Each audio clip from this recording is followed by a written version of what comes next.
তো দেখলাম যে আপনারা এত আমার আজকে যে বয়ফ্রেন্ড নিয়ে আপু কথা বললো, আমি আমার বিয়ের পরেও মানে 2 মাস আমার বিয়ের বয়স, তখন আমি এসে আলামিনের কাছ থেকে 10,000 টাকা নিয়ে এসে ওদেরকে বাজার করে খাওয়াইছি। ওদের বাজার করার টাকা ছিল না। না না, উনি কিন্তু যথেষ্ট আমার এমন একটা বয়ফ্রেন্ড, আমার বিপদে সবসময় আমার পাশে থাকে সবসময়। এই ধরনের কথাবার্তা বলতেই চায় না, এতদিন ধরে তোর সাথে আবার কোনো কথা নেই, কোনো কিছু হয় না। কি বলে, হ্যাঁ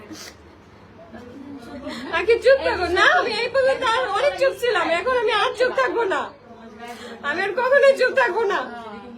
আমাকে নিয়ে ওরা বিয়ে ব্যবসা করছে, ওরা সবসময় আমাকে বলতো যে সারাদিন আমি কান্না করি, কোনো সমস্যা নেই, কিন্তু ভিডিওতে যখন আমি আসবো তখন যেন আমার হাসি মুখ থাকে, আমার হাসি ফেস থাকে। এটা কেন বলতো? ভিউ ব্যবসার জন্য বলতো না?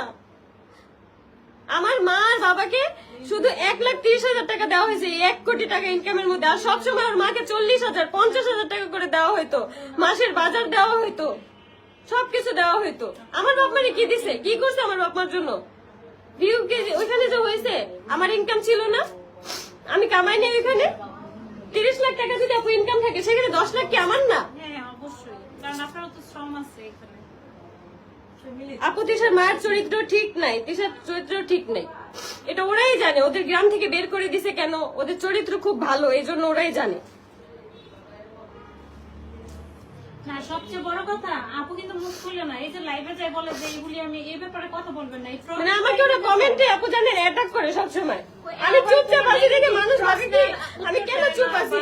ওদের থার্ড ক্লাস ফ্যামিলি নিয়ে আমার কোনো ধরনের কোনো কথা বলতে ইচ্ছে করে না, কোনো ধরনের কথা বলতে ইচ্ছে করে না। সম্পর্ক কোনো কথাই বলতে চায় না, একদম অ্যাভয়েড করে। তারপরে যদি এই কথা তারপরে এই যে মৌ আর আরিফের আইডিটা হচ্ছে তিশা, মানে তিশা নষ্ট করছে রিপন নামের একটা ছেলেকে দিয়ে। এখন আমার উপরে ব্লেম দিয়েছে নাকি আমি নষ্ট করছি আইডি। কালকে ছেলের সাথে আমি কথা বলে ফোন রেকর্ড আমি অন করে রাখছি, মানে রেকর্ড করে রাখছি, ছেলে নিজে নষ্ট করছে আইডি। মিথ্যাবাদী যেন কোথাকার, আমাকে নিয়ে এতদিন ভিউ ব্যবসা করে এখন মিথ্যা কথা বলতেছে আমার নামে, আমার লাইফটা শেষ করে দিয়ে।